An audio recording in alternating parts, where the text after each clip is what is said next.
بسم الله الرحمن الرحيم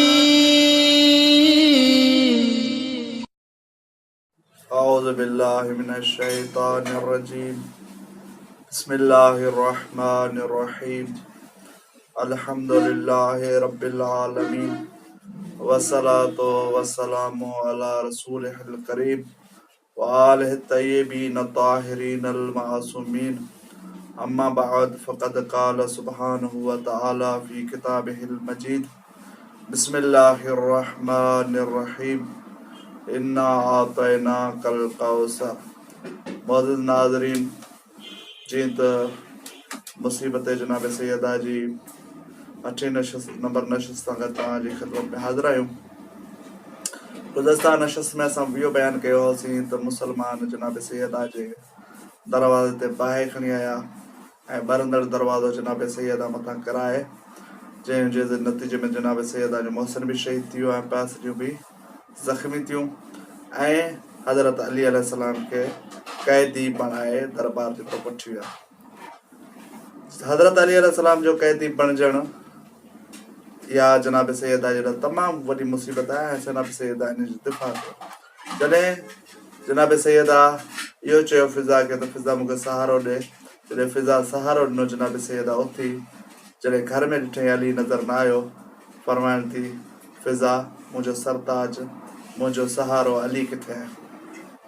बीवी फिज़ा फरमाए थी आकाज़ादी उनखे क़ैदी करे दरबार वठी विया आहिनि।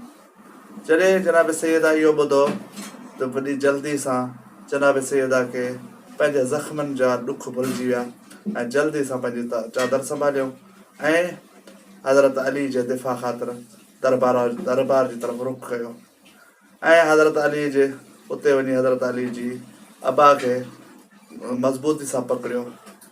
जॾहिं मुसलमाननि इहो ॾिठो त ज़हरा हज़रत अली खे नाहे छॾे रही, त उन्हनि वॾी कोशिशि कई, ज़हरा जो हथु छॾाइण जी कोशिशि कयूं, लेकिन ज़हरा जॾहिं न छॾियो त हिकु कमीणे पंहिंजे ग़ुलाम खे चयो त तूं इशारो कई त उन तलवार जे म्यान सां जनाब सैयदा जे हथनि ते वार कयो।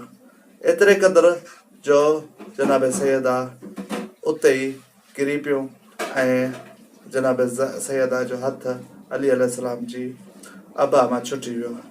हिकु ॿी रिवायत मुताबिक़ उन वटि चाबुक पियल हुई, अहिड़ी उहा चाबुक जेका अरब घोड़नि खे हणंदा हुआ, ऐं उहा चाबुक हिन हई एॾे ज़ोर सां हई जो उहा चाबुक जनाब सैयदा जे हथ ते वेढ़िजी वई। जॾहिं उनखे छिकियो त रिवायतुनि जो जुमिलो आहे त उनजे छिकजण सां जनाब सैयदा जे हथ जो गोश्त या हथ जी खल जा टुकड़ा उन में लॻी चुका हुआ ऐं जनाब सैयदा जे हथ मां खून वहणु लॻो। जॾहिं इहा हालत जनाब सैयदा ॾिठी त तमामु रोनी जनाब सैयदा ऐं इहा तमामु वॾी मुसीबत आहे।